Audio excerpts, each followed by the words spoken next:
y equidad, para dar a los simples prudencia, a los jóvenes conocimiento y discreción. El sabio oirá y crecerá en conocimiento, y el inteligente adquirirá habilidad para entender proverbio y metáfora, las palabras de los sabios y sus enigmas. El temor del Señor es el principio de la sabiduría. Los necios desprecian la sabiduría y la instrucción. Vamos a orar. Padre, te doy gracias por este día. Te doy gracias, Señor, por Cristo, quien murió y resucitó por nosotros. Te doy gracias por la salvación que se encuentra solo en Él. Y, Señor, te doy gracias por el libro de Proverbios, que ha salido de tu boca, es tu palabra, tu sabiduría, infalible, inerrante, Señor. Ayúdanos hoy, Señor, a entender las verdades que se encuentran en el libro, y no solamente entender, Señor, sino también aplicar. En el nombre de Cristo Jesús. Amén. Primeramente tenemos que contestar una pregunta muy importante. ¿Qué es un proverbio bíblico? ¿Qué significa? Bueno, creo que lo que podemos decir es lo siguiente. Un proverbio es una observación general de los sabios.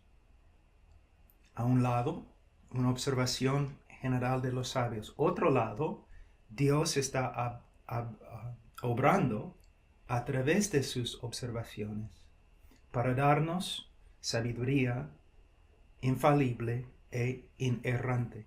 Entonces, tenemos que ver las dos cosas. El libro de Proverbios proviene de Dios.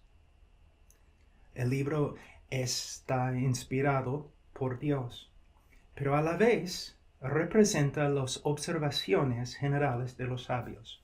Ahora voy a explicar lo que quiero decir. Muchos leen el libro de Proverbios y sacan varias promesas. Por ejemplo, si trabajo, siempre voy a tener dinero. Si hago tal cosa, siempre voy a tener prosperidad. No es lo que el libro de Proverbios quiere comunicar. El libro de Proverbios son observaciones generales. En este sentido, imagínense, jóvenes, un hombre, un anciano, que está sentado sobre una banca, como 120 años, simplemente sentado allí, observando el comportamiento de los hombres.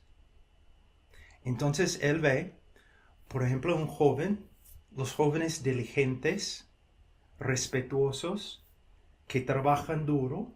Mayormente este tipo de persona prospera. O un joven que no es diligente, es mentiroso, es flojo. Mayormente este tipo de joven no prospera. Entonces podemos ver aquí, Dios no está diciendo, mira, si tú haces tal cosa, yo voy a prosperarte económicamente. O si tú haces tal cosa, nunca vas a enfermarte. Lo que el libro nos está enseñando es, mayormente, si vivimos de tal forma, nuestra vida va a ser mejor. Si buscamos conformar nuestra vida a la palabra de Dios, entonces nuestra vida va a tener más prosperidad. Pero tenemos que definir lo que es la prosperidad bíblica. No es necesariamente riqueza. Es una relación con Dios. Comunión con Dios. El favor de Dios.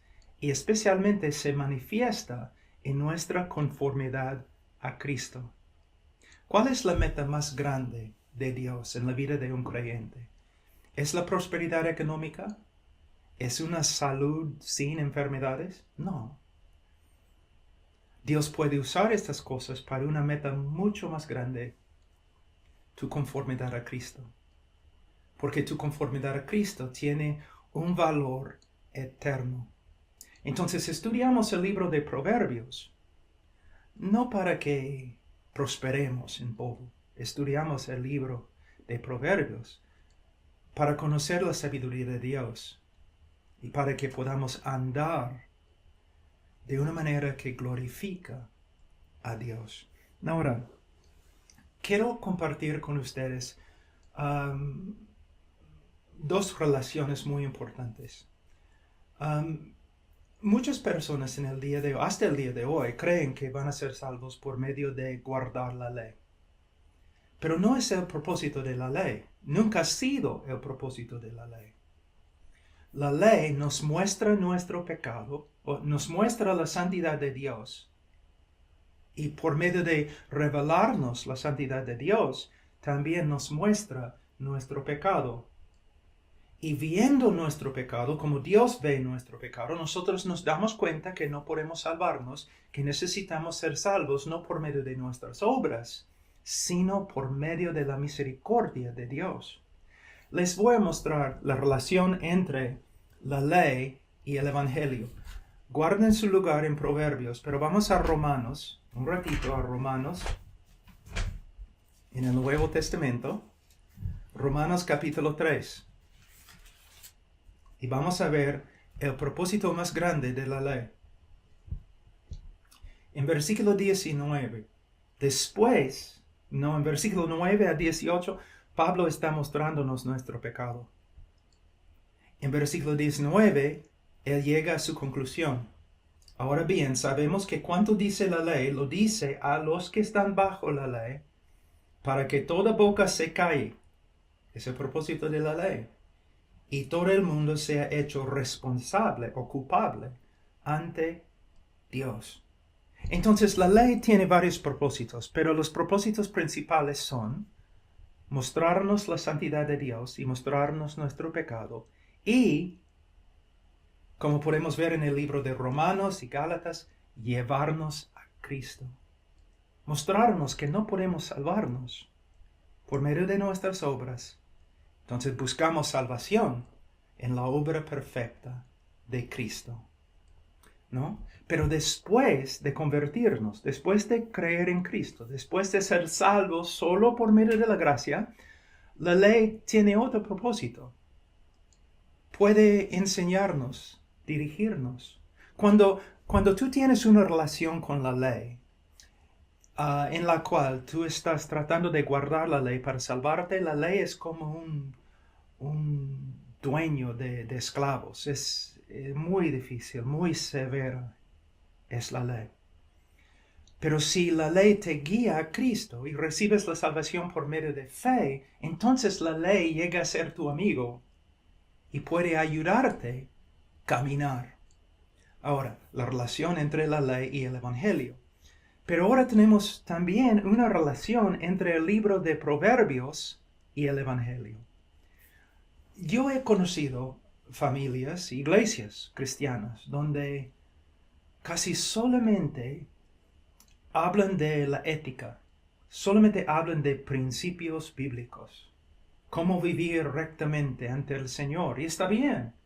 Pero lo que me preocupa es que hablan más de los principios bíblicos que Cristo. Es muy peligroso. El libro de Proverbios, como la ley, no nos puede salvar. De hecho, el libro de Proverbios tiene una función muy similar a la ley. ¿Cómo? La ley nos muestra nuestro pecado y nos muestra que no podemos salvarnos y necesitamos la salvación en Cristo. El libro de Proverbios nos muestra que somos necios y la necedad también es pecado y que necesitamos a Cristo. Entonces, como la ley, el libro de Proverbios nos lleva a la salvación que se encuentra en Cristo. Nosotros no guardamos la ley, nunca, pero Cristo guardó la ley. Nosotros no somos sabios, pero Cristo, la sabiduría encarnada. Entonces, no me importa dónde uno estudie en la Biblia, tiene algo que ver con Cristo y algo que ver con su salvación por medio de la cruz. Es muy importante. Antes de estudiar el libro de Proverbios, tenemos que darnos cuenta de su propósito. Ahora, el libro de Proverbios no nos puede salvar, pero nos lleva al Salvador. Pero una vez que ya hemos recibido a Cristo por medio de fe, volvemos al libro de Proverbios para aprender cómo vivir con sabiduría. Creo que ustedes pueden ver algo muy importante, que toda la Biblia tiene algo que ver con el Evangelio de Cristo, y que el Evangelio de Cristo es el único mensaje que salva. Ahora, vamos a ver otra cosa muy importante aquí en versículo 1. Ustedes pueden ver que está hablando de Salomón y de David. De Salomón y David. Salomón es el hijo de David y los dos eran reyes muy importantes en la nación de Israel.